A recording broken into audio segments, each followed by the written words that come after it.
We Care is a cooperative game inspired by The Grizzled. You will see many things in common between these two games. We Care is inspired by current world events. The players take on the role of healthcare providers who are dealing with a constant stream of patients in need of emergency care, and these healthcare providers need to take care of the patients, of course, but also of themselves and of each other, because a burnout doctor, a burnout nurse is not going to be of help to anybody. So you probably recognize the general theme, the general idea from The Grizzled.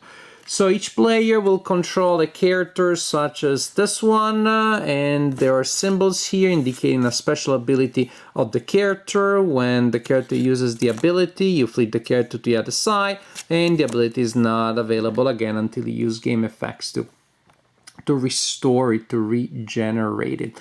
Each character will also have a stack of support tokens.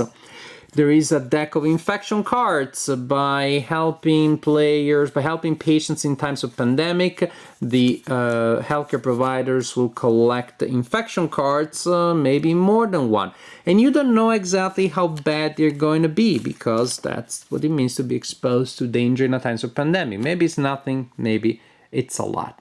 But the real heart of the game comes with these two decks. They really come from a single deck, meaning all these cards are interchangeable. You shuffle them all in together at the beginning of the game, then you place 27 here to form the emergencies deck on that card that also labels it, and the remaining one in the health reserve,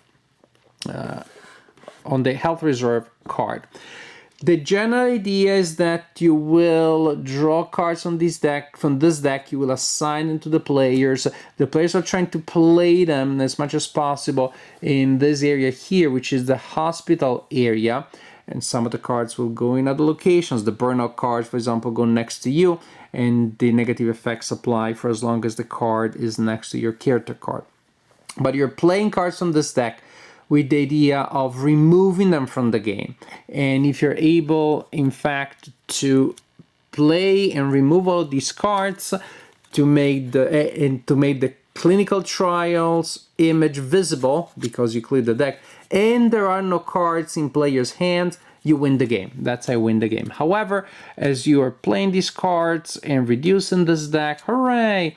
More and more cards will be transferred from that deck to this other one. So I really had the sense of like an impossible task. You're working very hard and almost nothing changes. And if ever this deck is visible and you see the health disaster image, then you lose the game. There are also many other ways of losing the game. If one of your healthcare providers, for example, has 4 burnout cards, that's super bad.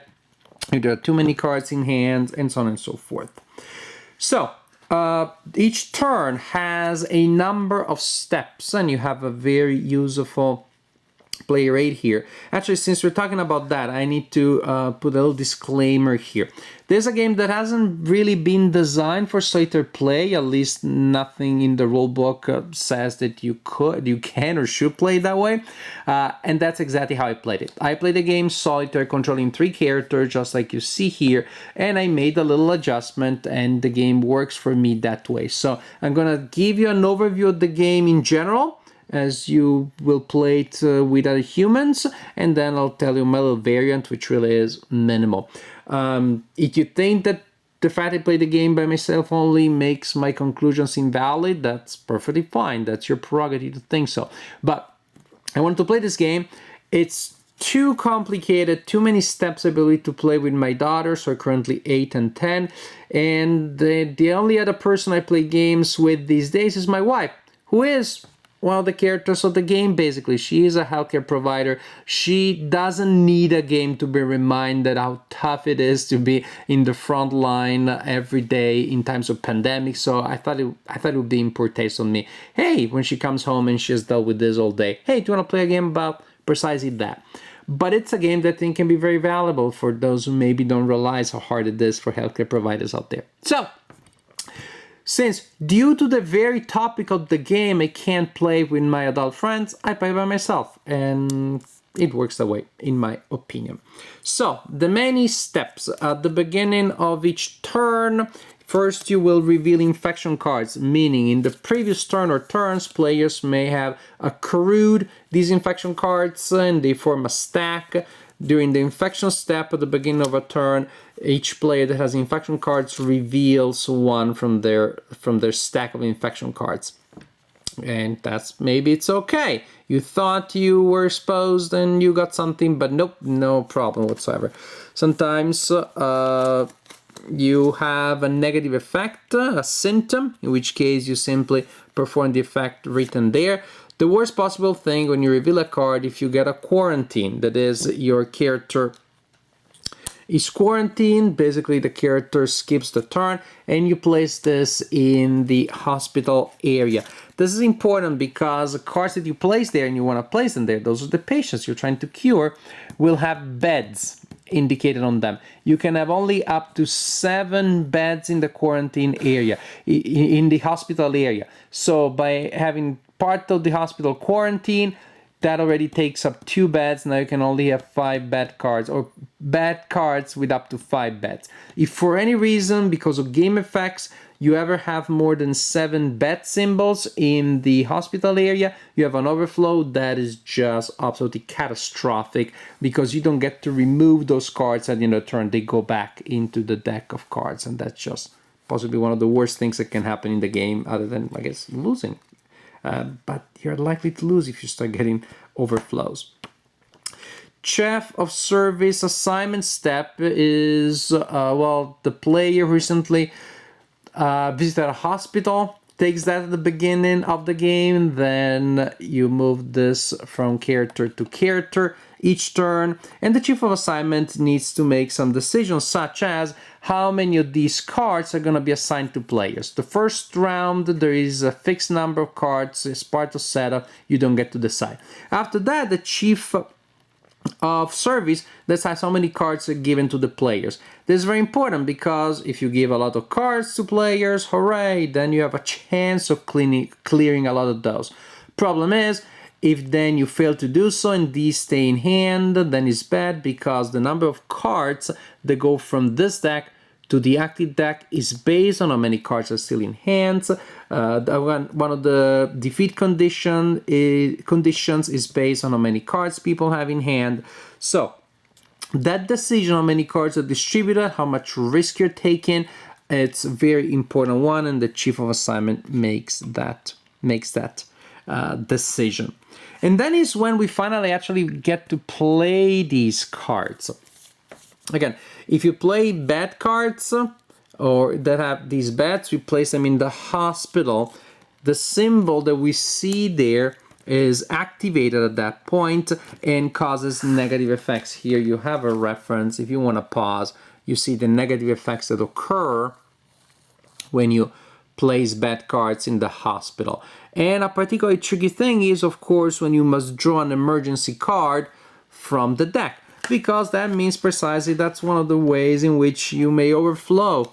If there are only 2 bets left, should I play a card that will force me to draw another card and may cause an overflow? Very tense situation. But the general idea is still that you play bad cards in the hospital and you want to try to play as many as possible, get as close to 7 as you can.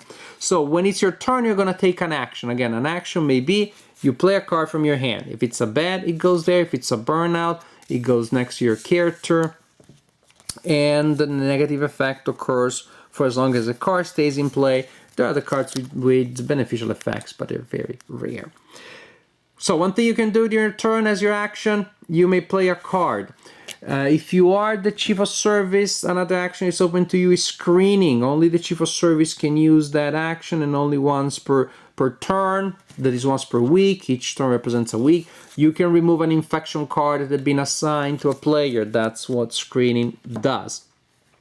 A player can choose their action for the turn to use their special ability, in which case you turn the card this way and you get to discard a card from the bed that has a matching symbol.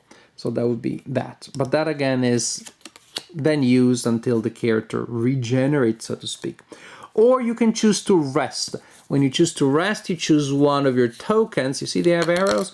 and you're choosing point to the character to whom you want to give support. If I want to give support to Leslie there, and I decide to rest with Branda, then when I rest, I assign that token there to Branda as the support token that she is committed to use.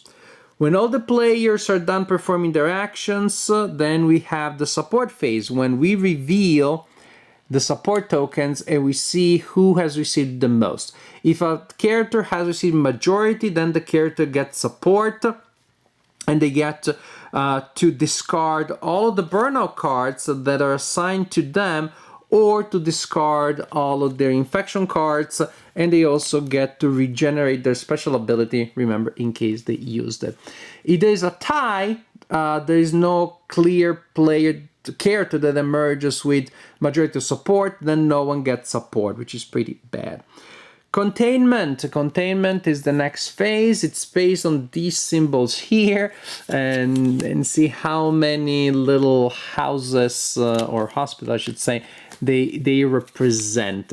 And so suppose that my hospital looks like that, then I have a total of 2. This would mean 1, of course. For each complete symbol representing a house or a hospital, 1 card is removed from this stack and moved into that one. So that reduces the number of cards that you need to clear from there. Very nice, very useful. Finally, we discharge all of the patients, all the cards that are here, they're discarded out of the game. Whew. Unless we had an overflow, in which case then they're shuffled back there. And finally, we establish how many cards need to be transferred from here to here. And that's pretty much how you play the game. From turn to turn, again, the general idea, there are really a lot of steps, I know, but the general idea is that you assign cards to players, they play them, and they use effect to clear them, to get them out of the way. They had to deal with a constant flow of negative effects coming mainly from burnout cards. And that's it. Play those cards, try to find the balance between getting enough that you can clear them.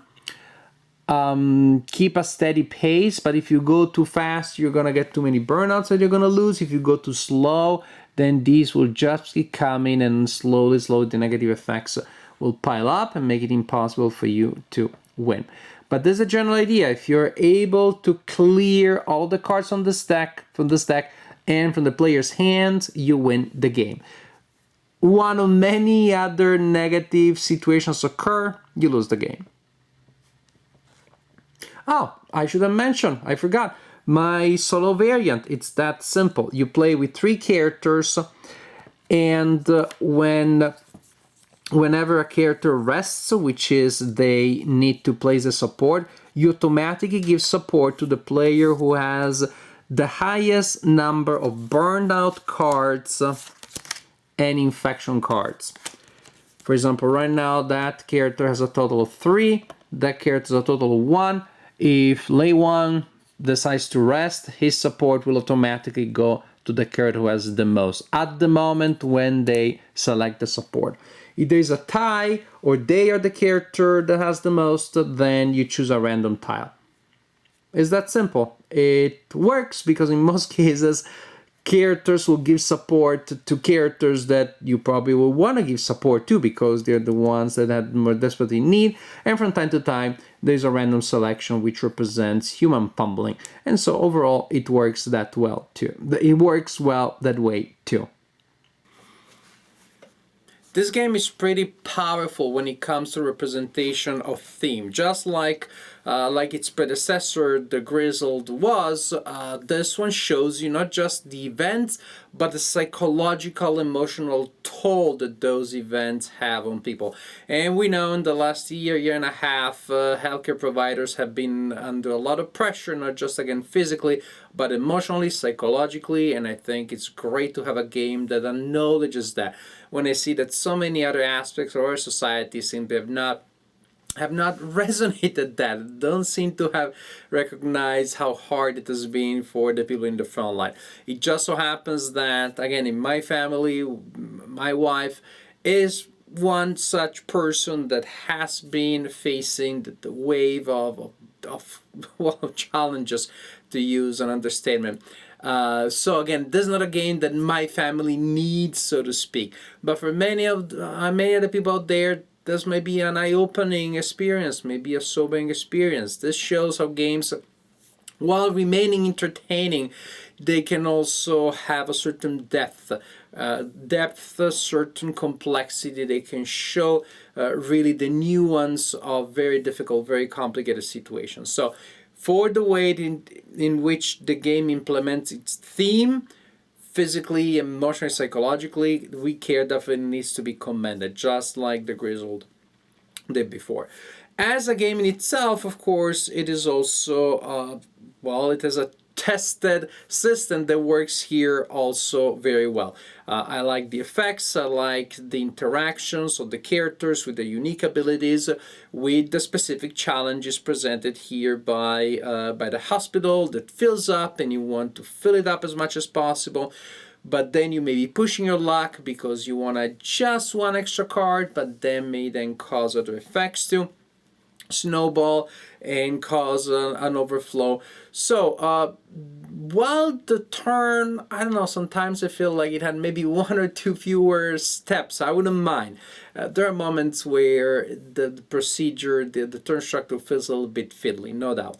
But at the same time, it still overall works well. Again, it presents you with interesting decisions at every level, at every step, from deciding how many cards are going to be given to players, which, as I said earlier, can be a very difficult situation. Too many, too few, none is ideal. To then, of course, playing those cards, playing those unique effects. You decide when to use them, how to try to get rid of infections. Basically, it's about minimizing the damage that you are going to take necessarily. It's really about harm reduction, which is another interesting concept in healthcare, of course. It's about harm reduction. Also, another concept that we learned in the last year or so is about flattening the curve, because the number of burnout cards that your healthcare providers are going to receive is going to be massive. And so it's about how to slow down the influx of those so that you stay below a certain curve, you don't reach a certain critical mass. You know they're going to happen, but try to distribute them, to spread them out in a way that you're able to handle them. So I don't know if that's a coincidence or not, but the game even exemplifies, again, the concept of you can't get rid of the problem, but you can try to spread it over a period of time so that it never reaches a breaking point. It never causes that catastrophic event. I played only solitaire, and with my little tweak, my little rule, the game was absolutely enjoyable, entertaining to me, so no problem there whatsoever. Again, it does not replace human interaction, and one day I'll play it with other human beings. For now, this is the way I played it, and I found it absolutely enjoyable, and I found it to do what I believe the game is supposed to do, which is to give you a pretty tough challenge, a pretty hard challenge, and one that presents you with a specific kind of emotional investment, puts you in the role of people that are under all that stress, gives you a sense of a modicum of what it feels like, especially with this sense of like a task that seems to be impossible, seems to be, I think there's an element of program frustration here, in which, okay, I got rid of 5 cards. Oh, 5 more are put into the deck. Great. Now I'm gonna get rid of 4 cards. Oh, 6 more. Okay, fine. Now I get rid of 6 and only 5 I added to the deck. That's progress, but you feel like you're climbing on a very slippery surface, and for each step that you take closer to the goal, you take 3 back, and then 2, and then only 1 back, and so on and so forth. So it's a very unique experience in which there is a sense of program frustration to feel.